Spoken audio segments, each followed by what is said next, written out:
In this video here, we're going to take a look at projection at any angle. Now, we can solve problems involving particles that are projected at any angle by resolving the initial velocity into two components, namely the horizontal and the vertical components. And hopefully you are familiar with this concept here of horizontal and vertical components, but if you're not, don't worry, just go back and check our previous video where we introduced the concepts of horizontal and vertical components. And before we take a look at any kind of practice questions here for projection at any angle, we do need to introduce some new concepts here. So by looking at the diagram above, we can see that the range is the distance from which the particle was projected.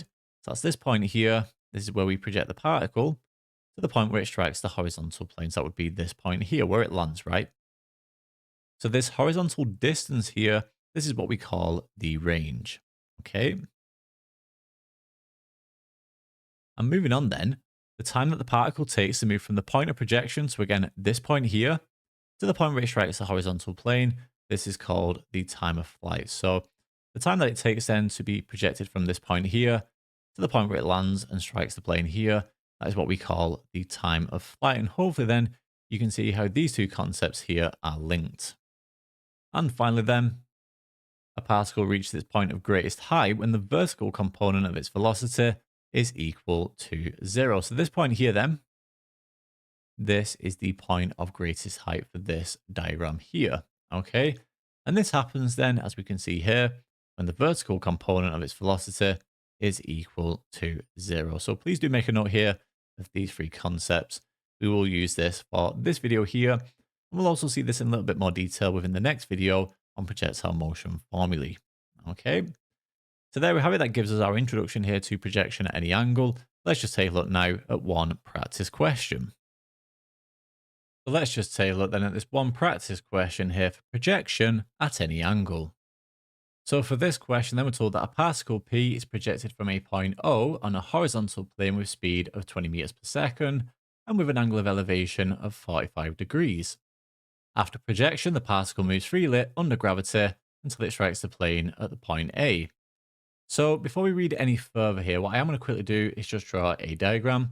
You don't have to, and it doesn't have to be perfect, but I do always find it helpful just to draw a quick diagram. So if we do that here then,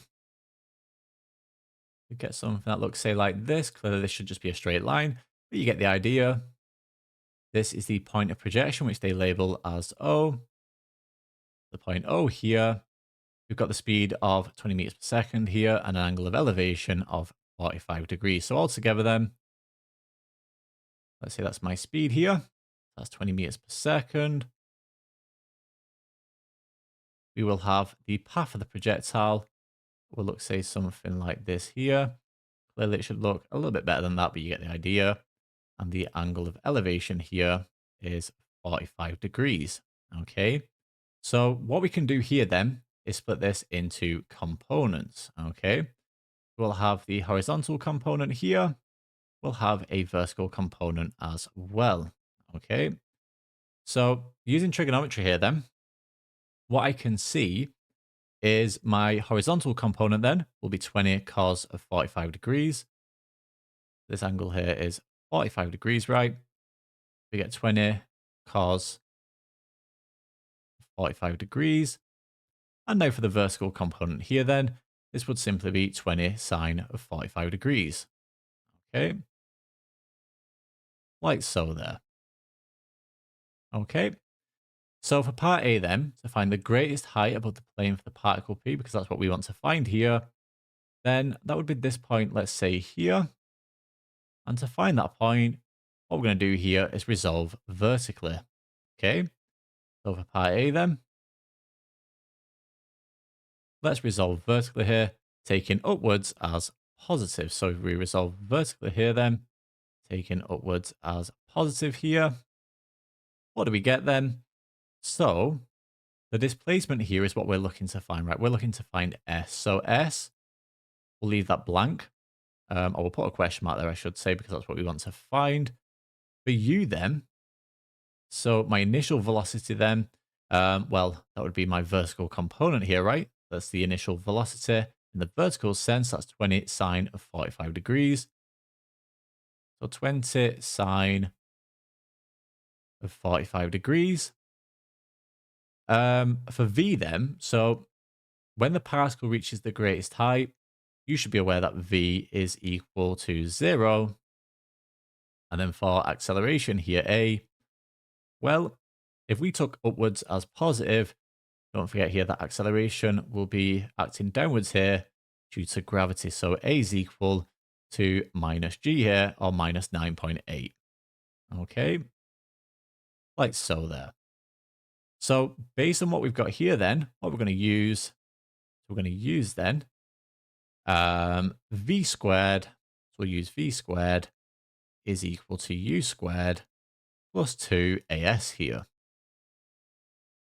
Okay, based on what we've got here then, well, 0 squared, because v is equal to 0, we get 0 squared is equal to u squared. So I get 20 sine of 45 degrees all squared, like so. And then we've got plus 2as here, so plus 2 lots. So 2 lots then of a, which is minus 9.8. And then we times this by s here. Okay, like so there. So 20 sine of 45 degrees, if we square that here, that would give us 200. Just put this into your calculator here. I get 0 is equal to 200. Then we've got 2 lots of minus 9.8 here. So 2 lots of minus 9.8 here, that would give me minus 19.6 s then. Minus 19.6 s here. Don't forget we times it by s as well. That's equal to 0, so just add 19.6 s here to both sides. So therefore 19.6 s here is equal to 200. And then finally here, right, divide both sides by 19.6. And in that case then, the s here, we get 200 over 19.6. And what that gives us then, to two significant figures, is 10 meters there. Okay. So to two significant figures, we get 10. Okay. And there we have it. So that's the solution to part A. So now for part B then, we'll do that over here. We want to find the time of flight of P. So again, what we're going to do here is resolve vertically. Again, taking upwards as positive here, like so. So what information do we have here? So for S then, the displacement, if you just think about this for a moment, right? For the time of flight, we're going to go from here to here. So the displacement in the vertical sense, right, is 0. There's no change. So S is equal to 0. For U here, so U is my initial velocity. Again, this will be 20 sine of 45 degrees because we are resolving vertically here as opposed to horizontally. We get 20 sine 45 degrees. Nothing applicable for V here, so we'll just leave that. For acceleration, again, that's minus 9.8. And then clearly T is what we're looking to solve for, right? So I'll put a question mark next to T. Okay. So based on the information that we have to hand here, we're going to use S equals UT plus a half AT squared. Okay. So S is equal to 0. I get 0 is equal to UT. So what am I going to get then for UT here? So I'm going to get 20 times by T and then sine of 45. So sine of 45 here, don't forget, is equal to 1 over root 2. So I think that will just make life a little bit easier if we keep it in its exact form. So I get 20 times by T times by 1 over root 2. So I get 20T over the square root of 2. So 20T over the square root of 2. We then get plus a half times by A times by T squared. So plus a half times by A here, which is minus 9.8. And then we times this by T squared. Okay, like so. So altogether then what I get here is 0 is equal to 20T over root 2. which we can rationalize here, right? So if I rationalize this here, then what I'm going to get is 10 root 2 t. We get 10 root 2 t here. You don't have to rationalize it, by the way, but I do think it makes life a little bit easier. It looks certainly a little bit neater anyway. We get 10 root 2 t there. And then we've got a half times by minus 9.8 t squared. So it would give me minus 4.9 t squared. So minus 4.9 t squared there, like so. So in this case here then, to solve, what we're going to do is factor out a t here. In that case, then we get t lots of, I get 10 root 2 minus 4.9 t here. Okay, and that is equal to 0. I get two solutions here, right? I get t equals 0. So we get t equals 0. And then for the second solution here, that's when 10 root 2 minus 4.9t equals 0. So 10 root 2 minus 4.9t is equal to 0. Add 4.9t to both sides. Get 4.9t is equal to 10 root 2. And then finally, just divide both sides by 4.9. And then don't forget to give your answer to two significant figures here. And what we get for t then is 2.9 here. Okay, that would be 2.9 seconds there. So that gives us the solution to part B. Now we have run out of room here, so what I'm going to quickly do then is just clear the screen, and then we can have a go at part C here. So we've cleared the screen. Now let's have a go then at part C here. So for part C then, we're going to give our answer to two significant figures, and we want to find the distance away here. So that's this horizontal distance then away, or in other words, the range. Okay.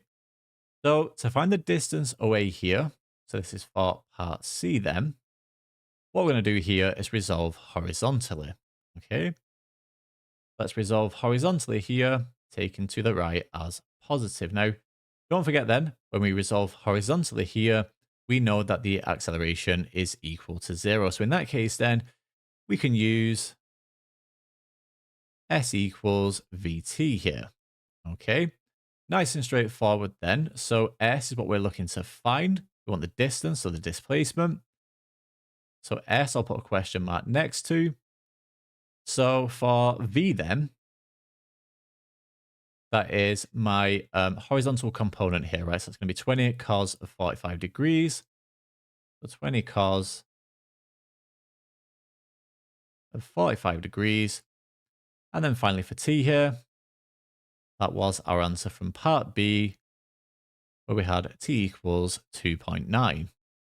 Okay, so t is equal to 2.9 here. So putting all that together then, nice and straightforward here. So s is equal to vt. So v is 20 cos of 45 degrees. So 20 cos of 45 degrees times by 2.9. So all you need to do here then is just put this into your calculator here. Or you could just put this out in its exact form. So 20 cos of 45 degrees, that would give me 10 root 2. I'd get 10 root 2 there. We then times this by 2.9. So what would that give me? That would give me 29 root 2. So 29 root 2 here. And don't forget, this is a distance. This would be 29 root 2 meters here. But the question wants us to give the answer to two significant figures. So in that case, then, if we give this to two significant figures here, what I get then is 41 meters here. Okay. And there we have it. So that gives us the solution to part C. And that gives us the solution to this question here. And that brings us to the end then of this video here on projection at any angle.